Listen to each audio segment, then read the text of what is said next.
The dominoes falling is a good metaphor. It's, if you got 100 dominoes, you knock the first one, they're all going to fall. That's just physics. So how do you stop that? How do you stop that crisis? Well, you truncate, you drop a steel wall between two dominoes, and this one hits the wall and this one's still standing. But that's the bailout. The problem is each crisis tends to get bigger than the one before, which means each bailout gets bigger than the one before. My question, are we now at the point where the needed bailout is bigger than the capacity of the central banks, that they've pulled all the rabbits out of a hat, played all their cards? And again, this goes back to what I did say about the Silicon Valley Bank rescue. It is the biggest bailout in history, and I can explain why. But if that's the case, what else do they have? Jim Rickards said that this is the biggest bailout in history. 97% of the Silicon Valley Bank deposit is uninsured. That's really scary, but it is the reality just a couple months back. Many big companies such as eBay and Roku had their deposit in the bank.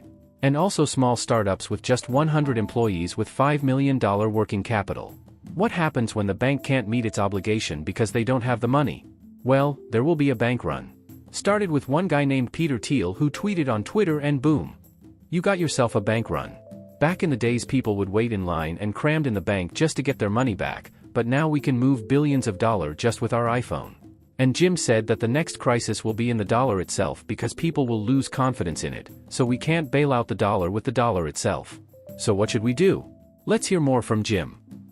So now we're dangerously close to the point where, as the crisis gets worse, it's no longer, oh, gee, let's wait for the Fed to bail it out, or let's wait for the ECB to bail it out. You get to the point, I think we're there, where you say, no, these guys actually can't stop it. And you lose confidence in the currency itself. It's the dollar. The crisis is the dollar itself, and the euro, goes along with that.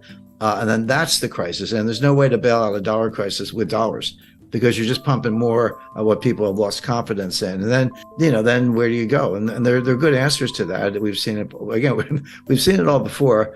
This is big. It's not over. The regulators will attempt more bailouts, but we're at the point where I think you can start to question the regulators themselves. Let's go back to Brazil, Mexico, Argentina, the Latin American debt crisis, broadly defined in the early 1980s. That played out, the intense phase lasted about 3 years, 82, 83, 84. It wasn't until 1990 that we got around to Brady bonds, which were the ultimate refinancing technique. But the intense period lasted about 3 years. Come forward to 1998, long-term capital management. That was about 3 months. That was July, August, September 1998. SVB was 3 days or less. It was like Wednesday, Thursday, Friday, and done. And I talked to a guy. I know no reason to mention names, but runs one of the largest endowments in the world. And he said, Jim, we were moving $8 billion out of Silicon Valley Bank, and we got the wire transfer request in, but we didn't know, because you have to close business Thursday. We didn't know until Sunday that the money was going to move. We got a confirmation on Monday. We didn't end up moving the money, but there was about a 48-hour period there from Friday to Sunday when no one knew that the wires hadn't been completed. The recipients didn't have them. It was just in limbo, and it worked out. One of the big crypto promoters, they had $3 billion in Silicon Valley Bank. And they talked about, all these small entrepreneurs and startups, they got 100 employees and $5 million in working capital, and that money's gone and they're all going to fail. There was something to that. But the fact is, you had Roku, Cisco, eBay. I mean, there were huge companies with multi-billion-dollar deposits in that bank. It wasn't all a bunch of little guys. So, but yeah, you can. In the old days, you had to line up around the block, and maybe it was raining. You're standing there in the rain, waiting for your turn to get up to the tower. Now you can be in line at McDonald's, with your cell phone, and just a couple hits, QR code, and boom, $10 million is gone. And what Peter Thiel did, and he was right. I mean, I'm not criticizing him. He got his own money out, but he sent out like an SOS to Silicon Valley. He said, all of you, whoever you are, get your money out now. And a lot of people did, and that was that $40 billion. So the time frame is becoming more compressed because of technology. You're exactly right about that, which means that the response function has to be equally compressed, or else you are going to have all the consequences of an honest to goodness global financial crisis. Imagine you're a small business with a working capital of over $250,000. And then some weird thing happened and you can't get your money out of your bank. Let's imagine this frightening scenario happened. What is the most likely to happen is, your money might be gone. It's not frozen or suspended, it's gone. And it's not just in theory, it's already happened. You can hear it directly from Jim Rickards himself.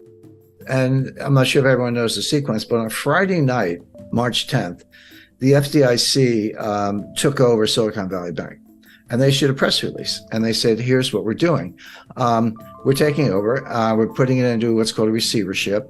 Anyone with $250,000 or less, your deposits are fully insured. No worries. You'll have your money Monday morning. And over $250,000, your deposits are gone. They didn't say frozen. They didn't say suspended. They said gone. And they gave you a receivership certificate, basically an unsecured printed up IOU from the FDIC, but not money. And it's a receivership certificate. And they said, hang on to them. In effect, we're going to sell assets. And as and when we realize proceeds from assets, we'll give you something. We'll give you distributions on these things.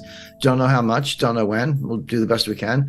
Remember in the RTC days in the early 90s, it took them 2 years, and they were very efficient. I worked with them at the time. We were in their offices when we were sitting on boxes because they didn't even have furniture, but they were doing deals. So they had the right attitude, but that took 2 years. So and that was it.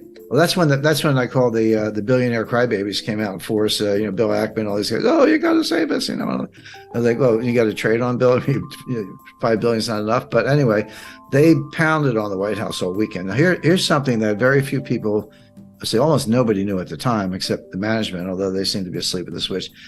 Everyone's like, yeah, startups, venture capital. There's a lot of truth to that. 97% of the deposits of Silicon Valley Bank were uninsured. And by the way, that's my new metric for assessing banks. You used to look at, working capital and debt equity ratios and, bad assets, governments. There are lots of ways to measure the health of a bank. But the most relevant way right now is, and this is publicly available, take the ratio of uninsured deposits to total deposits.